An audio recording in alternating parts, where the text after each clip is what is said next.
Hello एडियंस। सत श्री अकाल। Good morning. केम छो। अब कहेंगे सर आपकी लैंग्वेज को क्या हो गया है, आपका बोलने का टोन को क्या हो गया है। कुछ भी नहीं हुआ है। मैं हूं धीर सिंह, आप लोगों का स्वागत करता हूं केमिस्ट्री अड्डा 90 में। आज का जो हमारा यह वीडियो लेक्चर होगा, इसमें हम लोग कुछ केमिस्ट्री के महत्वपूर्ण टॉपिक को, इम्पोर्टेंट टॉपिक को समझने का प्रयास करेंगे, मतलब समझेंगे। और हमारे प्यारे एडियंस, अगर आपको हमारा वीडियो अच्छा लगता है तो फिर आप हमारे चैनल को सब्सक्राइब करें, लाइक करें। देखिए, लाइक करने से क्या होता है, आप अगर हमारे इस तरह के चैनल को लाइक करते हैं तो फिर आपको इस तरह का जो अच्छा से अच्छा वीडियो है, बेटर से बेटर वीडियो है, आपके यूट्यूब आपके सामने लाता है कि ये बच्चा पढ़ने वाला है, ये एडियंस पढ़ने वाला है, तो इसको इस तरह का वीडियो चलो प्रोवाइड करते हैं। तो हमारा वीडियो लेक्चर अगर आपको अच्छा लगता है तो हमारे वीडियो को शेयर करें, लाइक करें, ताकि आपके साथ साथ में आपका भी दोस्त आगे बढ़े और कंपटीशन हाई हो। मज़ा तभी है किसी भी काम को करने में जब वह काम सबसे ना हो।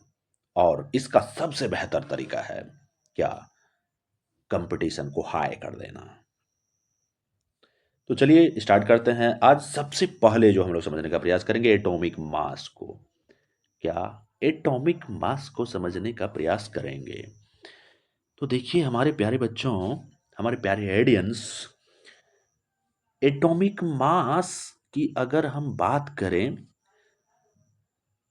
जैसे मैं कहूं कि एक ब्रिक्स है आपके पास में, एक ईटा है आपके पास में, उस ब्रिक्स का मास आप पता करिए तो आप मास पता कर सकते हैं क्योंकि इसका साइज बहुत बड़ा है। लेकिन ऐसा ऑब्जेक्ट आपको कहें जिसको कि आप माइक्रोस्कोप से भी नहीं देख सकते हैं, जिसको, जैसे एटम है, एटम को जनरल माइक्रोस्कोप से नहीं देखा जाता है, बल्कि एक खास प्रकार का माइक्रोस्कोप होता है, उसको कहते हैं STM, स्कैनिंग टनलिंग माइक्रोस्कोप। इससे ही आप क्या कर सकते हैं, तो एटम को देख सकते हैं। एटम काफी छोटा होता है, एक्सट्रीमली स्मॉल पार्टिकल्स होता है। अब जब इतना छोटा पार्टिकल है तो उसका मास आप कैसे निकालेंगे।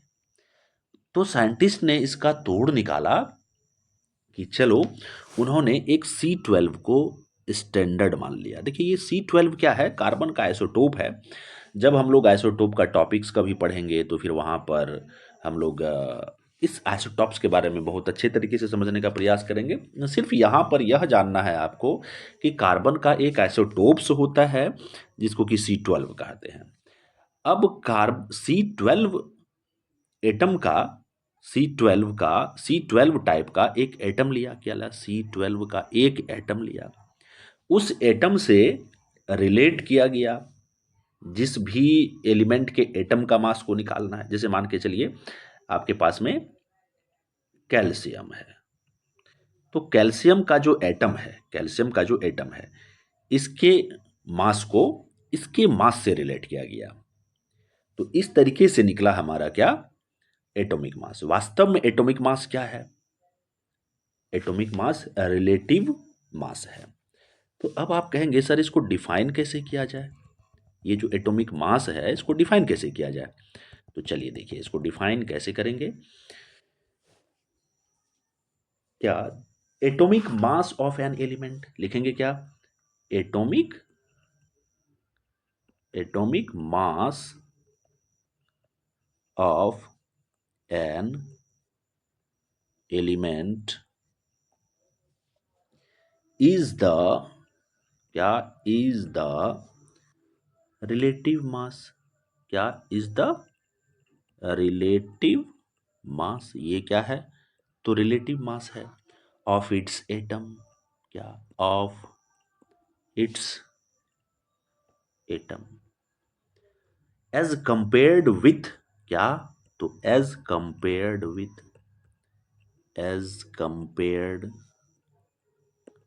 With the mass of, with the mass of an atom, an atom, an atom. अब बताइए किसके मास, किस एलिमेंट के एटम के मास से रिलेट किया जाएगा, तो of atom of C12 isotopes, क्या C12 isotopes, C12 isotopes taken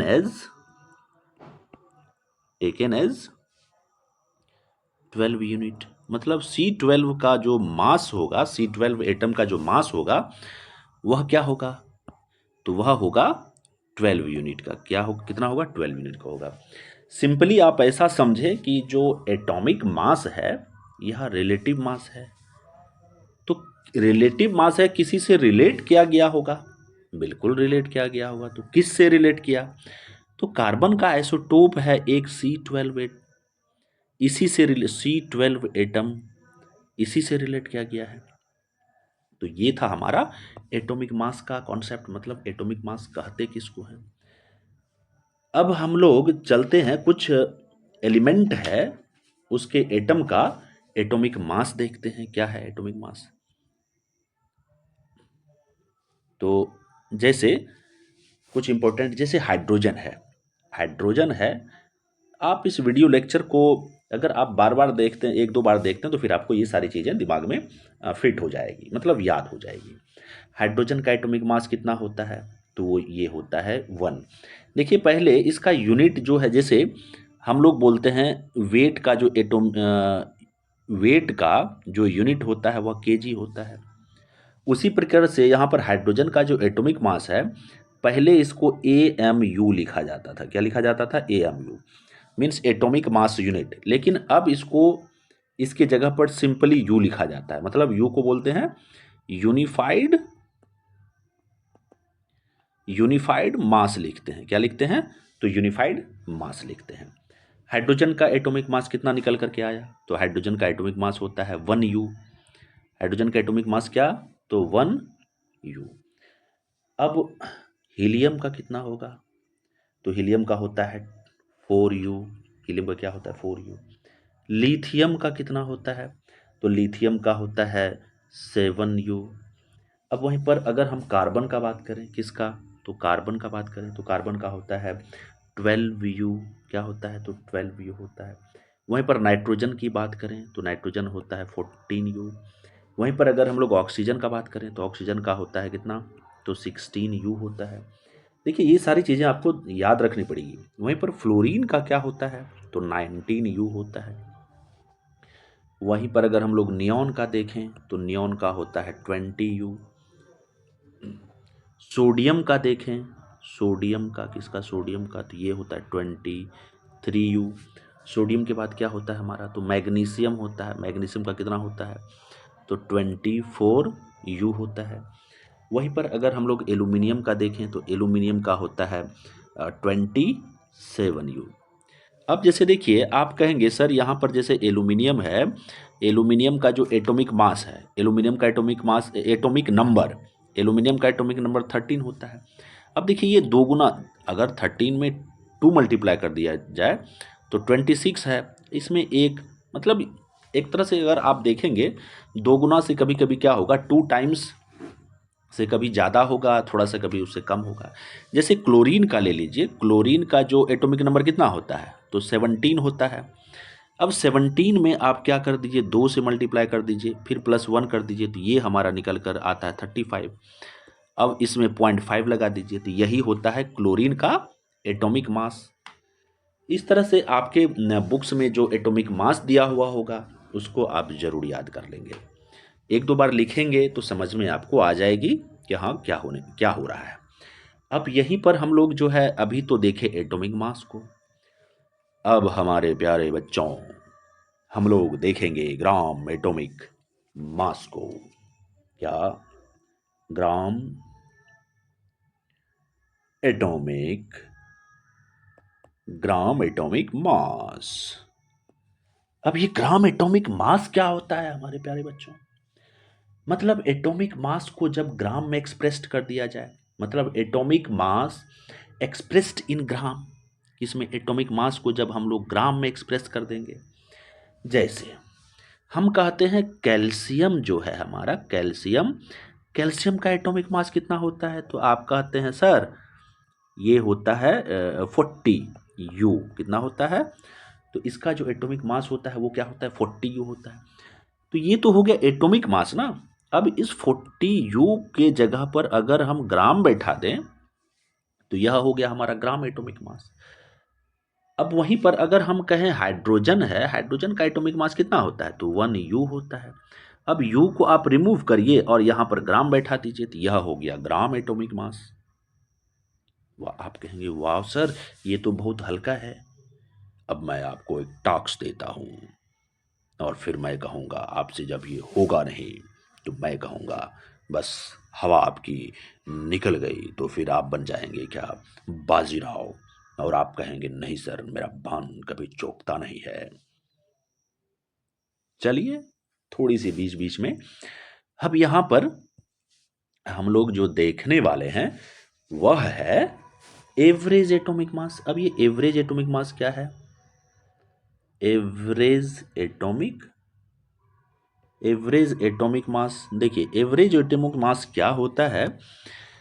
जैसे क्लोरीन है, अगर क्लोरीन का एटम क्लोरीन का एलिमेंट है आपके पास में, तो क्लोरीन के अंदर में क्लोरीन 35 भी पाया जाएगा और क्लोरीन 37 भी पाया जाएगा। अब इस क्लोरीन 35 का जो एटॉमिक, ये क्लोरीन एलिमेंट है, क्लोरीन एलिमेंट के अंदर में ये क्लोरीन 35 का भी एटम है। क्या क्लोरीन 35 का भी एटम है? क्लोरीन 37 का भी एटम है। क्या क्लोरीन 37 का भी एटम है? अब इस तरह से क्लोरीन के अंदर में कुछ 35 का एटम है, कुछ 37 का एटम है। अब आप अगर इस क्लोरीन का एटॉमिक मास निकालना चाहेंगे तो कैसे निकालेंगे? तब यहां पर एवरेज वाला कॉन्सेप्ट को लगाया जाता है। क्या? एवरेज वाला कॉन्सेप्ट को लगाया जाता है। देखिए कैसे निकाला जाता है इसका एवरेज एटॉमिक मास। क्लोरीन लिख दिए। अब क्लोरीन का ये 3 × 35 कर दिए। क्या 3 × 35 कर दिए, प्लस 1 × 37 कर दिए, डिवाइडेड बाय कर दिए 3 + 1, और इस तरह से हमारा निकल करके जो आता है 35.5 निकल के आता है। उसी तरीके से कार्बन जो है, कार्बन का जो एलिमेंट है इसमें C12 भी होता है, C13 भी होता है, C14 भी होता है। अब कार्बन का जो हम लोग देखते हैं एटॉमिक मास वो क्या होता है? तो 12U होता है। तो यह एक्चुअली में है क्या? एवरेज एटॉमिक मास है। यह क्या है? एवरेज एटॉमिक मास है। तो ये था एवरेज एटॉमिक मास का कॉन्सेप्ट। अब आगे वाला जो टॉपिक है हमारा वह है एटोमिसिटी। क्या? एटोमिसिटी काफी बेहद हल्का सा टॉपिक है ये एटोमिसिटी। जैसे मैं लिख दूं H2। अब ये मॉलिक्यूल है H2 का। H2 के मॉलिक्यूल में अगर मैं कहूं कितना एटम है तो कहेंगे सर एक हाइड्रोजन का एटम है और दूसरा भी हाइड्रोजन का एटम है। इसका मतलब 2 हाइड्रोजन का एटम है। तो आप कहेंगे सर इसका एटोमिसिटी क्या हो गया? 2 हो गया। एटोमिसिटी क्या हो गया? 2 हो गया। अब इसी तरीके से कोई एटम होता है जिसको कि हम लोग मोनो एटॉमिक कहते हैं। मोनो एटॉमिक मतलब क्या? वह जैसे मैं हीलियम ले लूं, हीलियम क्या किसी के साथ में रिएक्ट करता है? नहीं। अगर इसके एटम को आप हवा में छोड़ दें ये अकेले अकेले घूमेगा। उसी प्रकार से अगर आप किसको छोड़ दें? आर्गन को छोड़ दें। जितना भी नोबल गैस है, जितना भी नोबल गैस है, क्या नोबल गैस है, सारा का सारा जो है हमारा मोनो एटॉमिक है। क्या है? मोनो एटॉमिक है। अब आप कहेंगे सर नोबल गैस क्या है? तो देखिए कुछ मैं नाम लिख देता हूं। ये है हीलियम, नियॉन, आर्गन, क्रिप्टन, जेनन, रेडन। ये कितना 1 2 3 4 5 6, 1 2 3 4 5 6, ये सारा का सारा हमारा क्या है? तो नोबल गैस है।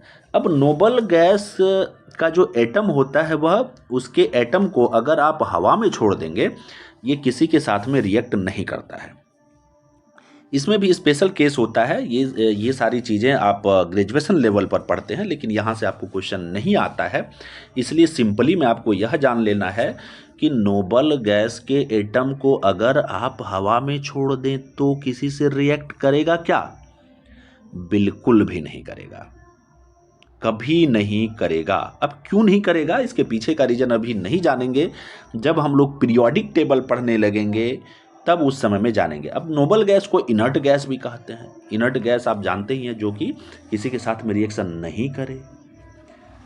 इस तरह से हो गया ये। अब जैसे हम लोग बात करें, इसका मतलब क्या हो गया, ये जितना भी नोबल गैस होगा सारा का सारा मोनो एटॉमिक होगा। मतलब इसका जो एटोमिसिटी होगा, जैसे मैं कहूँ हीलियम का एटोमिसिटी क्या होगा, 1 होगा।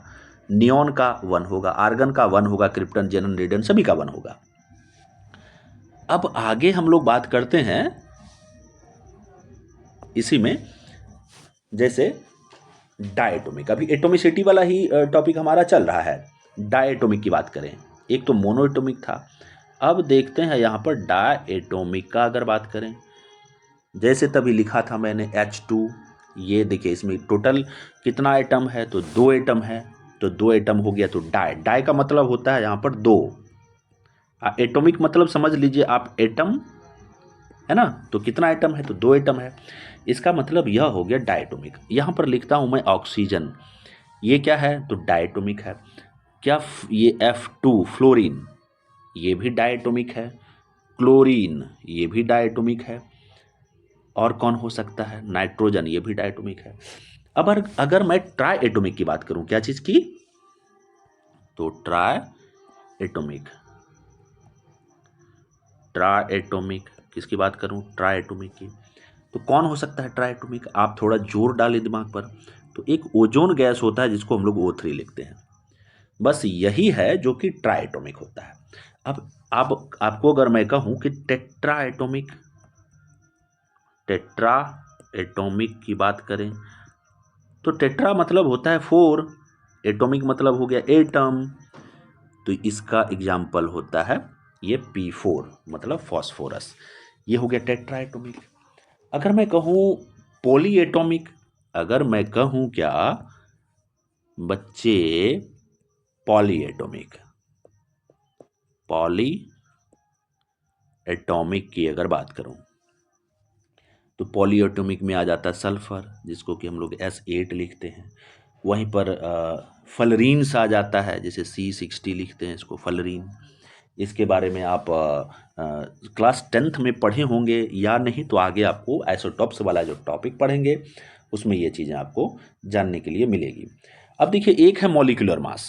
अभी जैसे देखिए एटॉमिक मास देखे, फिर ग्राम एटॉमिक मास देखे, अब हम लोग देखेंगे किसको, तो मॉलिक्यूलर मास को देखेंगे। ये काफ़ी आसान है मॉलिक्यूलर मास। जैसे देखिए, सबसे पहले हम लोग टॉपिक लिख देते हैं। टॉपिक लिख देने पर क्या होता है, क्लियर रहता है। मॉलिक्यूलर मास, ये क्या है, मॉलिक्यूलर मास है।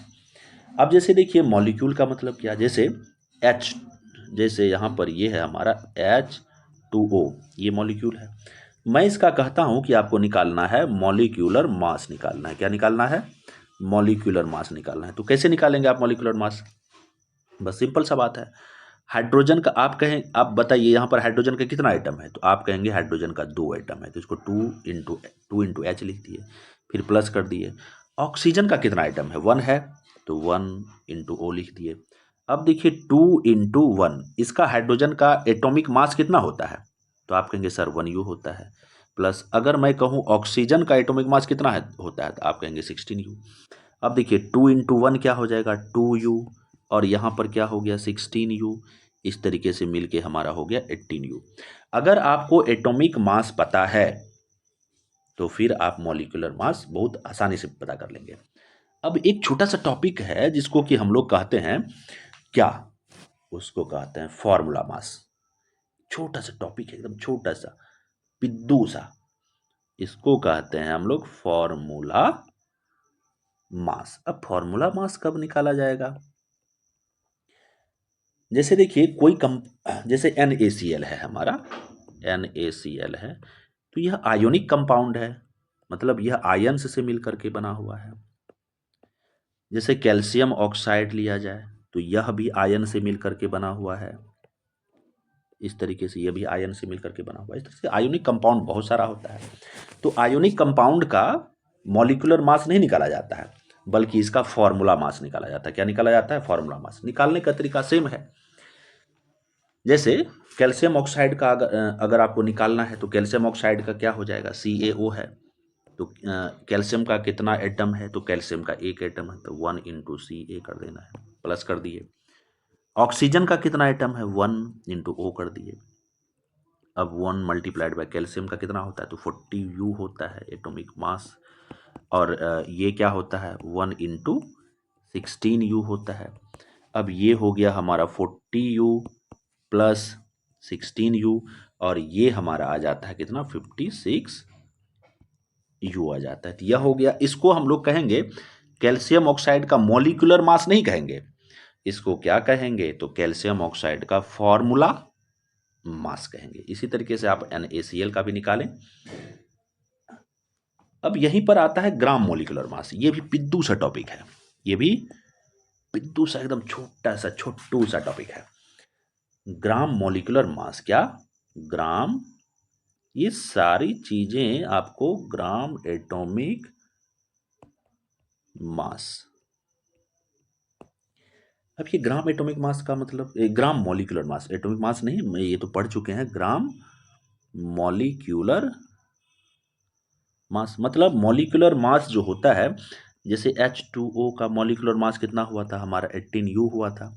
बस इसमें से U हटा करके हम लोगों को G लगा देना है, तो यह क्या हो जाएगा, ग्राम मॉलिक्यूलर मास हो जाएगा। क्या हो जाएगा, ग्राम मॉलिक्यूलर मास हो जाएगा। अब इसी तरीके से होता है ग्राम फॉर्मूला यूनिट मास, क्या, तो ग्राम फॉर्मूला यूनिट मास, इसको आप खुद से समझें, जहां से भी आपको मिलता है इसको आपको समझना है। तो आज का जो हमारा टॉपिक है बस यहीं पर एंड करते हैं। मैं आशा करता हूं कि आपको जितनी भी चीज़ें समझाई गई है समझ में आई होंगी। अगर समझ में आ गई है तो फिर आप हमारे वीडियो को लाइक करना ना भूलें। तो मिलते हैं आपसे अगले वीडियो में, तब तक आप स्वस्थ रहें, मस्त रहें। मिलते हैं, जय हिंद।